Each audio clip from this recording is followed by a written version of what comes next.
may I request first Mr. Rajnit Baxi, who is the founder of International Recycling Limited, to take the honor and to initiate the discussion and deliver the keynote remarks. Oh, thank you very much. So I think we ended by saying recycling is the future. And I think certainly all the speakers who have preceded me and all who will be speaking in this panel as well as tomorrow, I think we all will come to the same conclusion that recycling is the future. Before I speak further, I would like to really congratulate and thank the committee of the Policy Times, especially Mr. Akram Haq and Mr. Samir Joshi, who contacted me and gave me the opportunity to be part of this group and be able to share this platform with you guys, with all of you on this across 80 countries.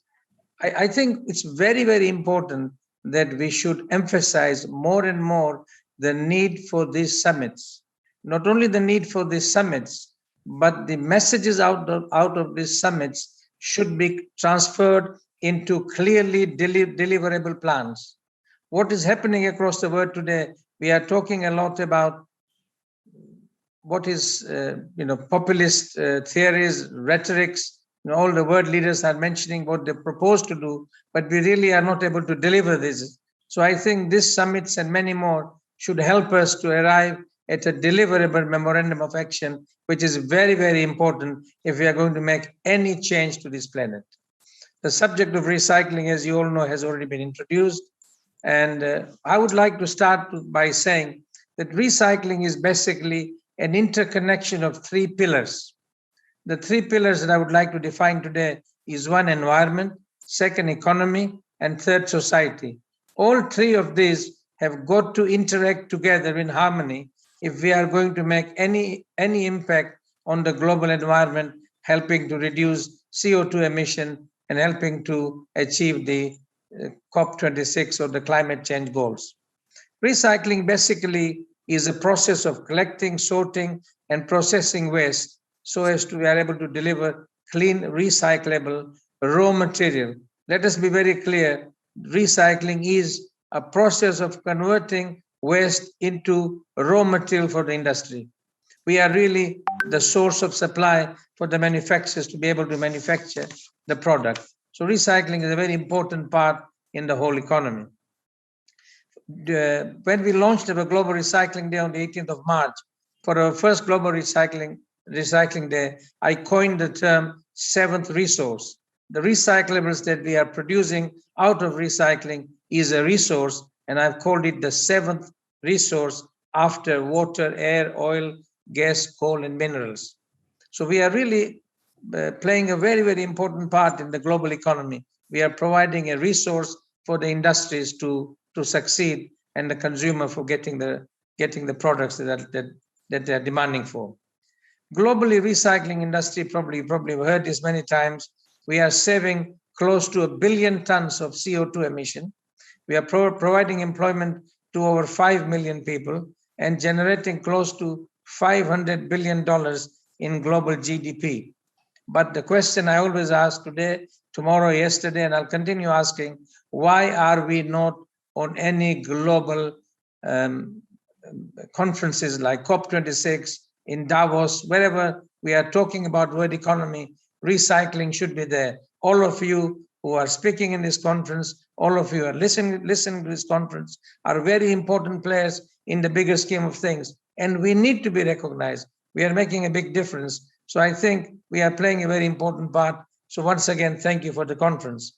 To me, recycling is very directly proportional to global population, increasing middle class and consumption.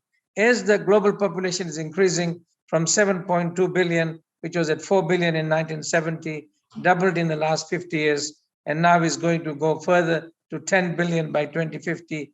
Middle classes by 2030 are projected to increase from 3.2 to nearly 5 million. So, 5 billion. So quite a lot of consumer ability is increasing, which means more waste, which means more recycling. I mean, let me redefine this in terms of internet technology. In 2020, we had 4 billion users generating something like $4 trillion of revenue. who were using about 25 million plus apps and sharing about 50 trillion gigabytes of data. This was the size of the internet industry last year, and it's going to grow more and more. But the more internet industry is growing, the more e-waste is growing. As you can well imagine, once we shift from 4G to 5G, I don't know how many millions of mobile phones will be discarded to be replaced by new phones. So e-waste is an area of recycling that is growing.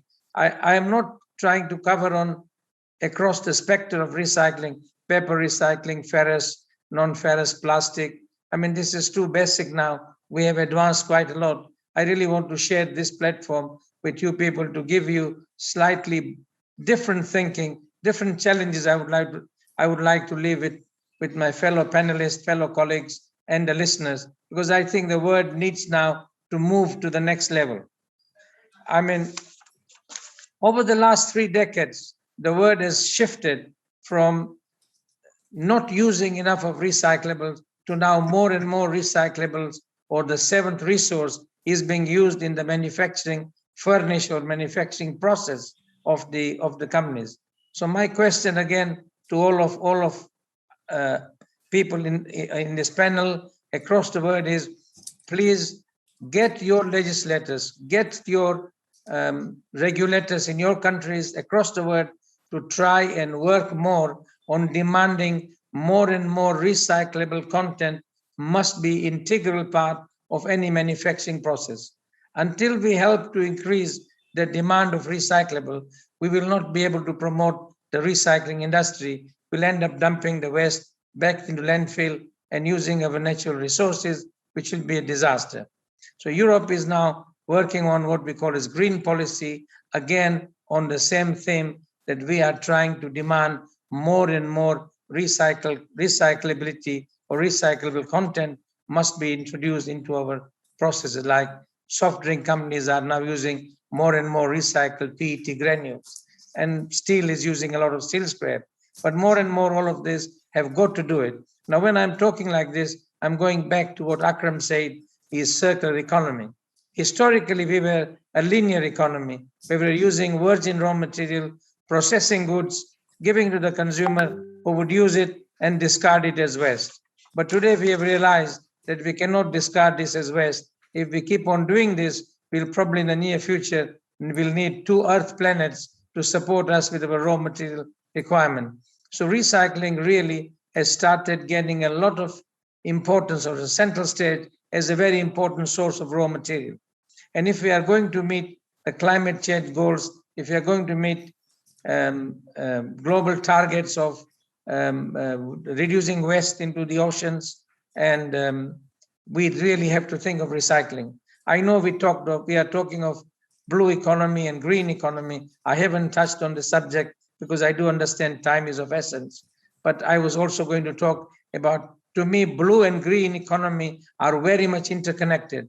If the terrestrial planet is able to use its waste properly, there will automatically be less waste going into the oceans, and therefore we'll have less problems of marine pollution. But on the other hand, the ocean is a source of other form of renewable energy which must be supported, but reducing waste in the ocean can be only successful if we are going to be successful on the terrestrial planet by doing the right things on planet Earth.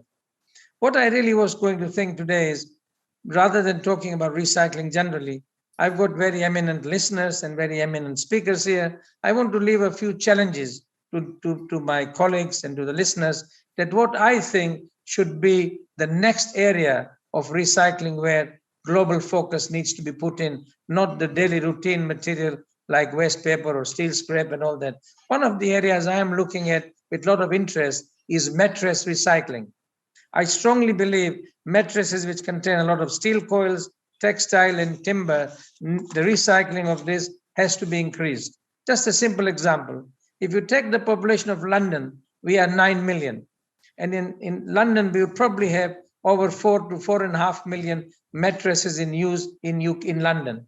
And if you take a linear life of 15 years of a mattress, we are roughly discarding or scrapping 300,000 mattresses per year. or 5,770 per week, or 825 per day.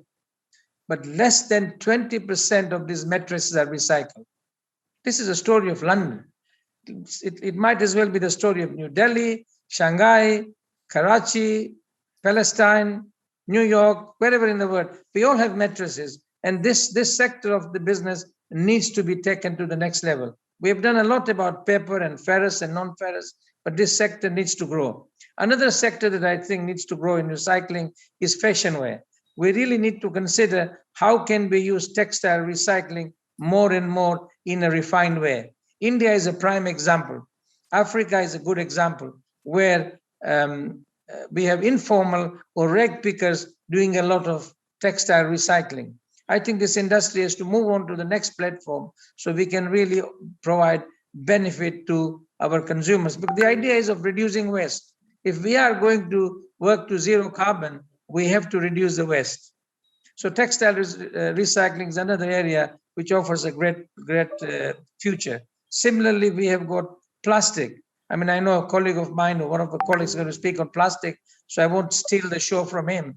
But plastic recycling is another very big area of growth. There is so much plastic we are using. So far from day one, when plastic was produced in the 50s till now, we probably have generated over 10 billion tons of plastic. And this is only going to grow. There is no way we are going to find a substitute of plastic tomorrow and put something else instead. So plastic will continue to grow and evolve. What we need to do is find how can we harness value out of plastic by recycling it better, producing high quality of regrind granules so the industry can use it as raw materials. I mean, another area is metal scrap. I mean, talking of India, I mean, the government, I mean, I must congratulate Akram Bhai and Samir ji to the government of India that your vision for recycling has been phenomenal. As an outsider, although I'm an Indian, but I'm still an outsider, I'm living in England for 50 years. As an outsider, the energies that the government has brought in the world of recycling in the last 10 years is phenomenal. You are taking a lot of leads in many directions. And one of the fantastic things in last budget was you reduced the duty on steel scrap to 0%.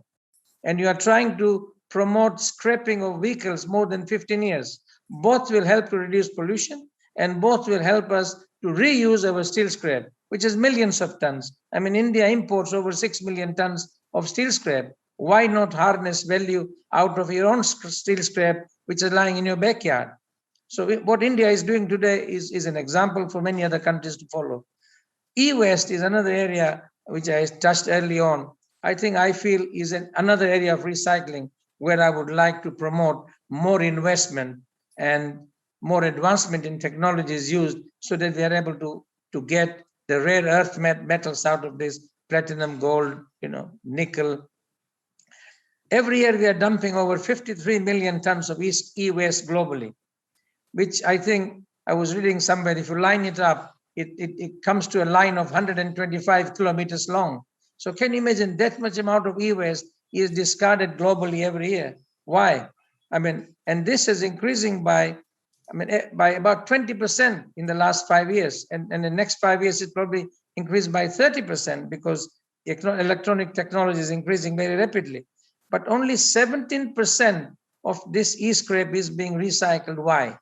We need to increase because there's a lot of value in it. Why are we not forced?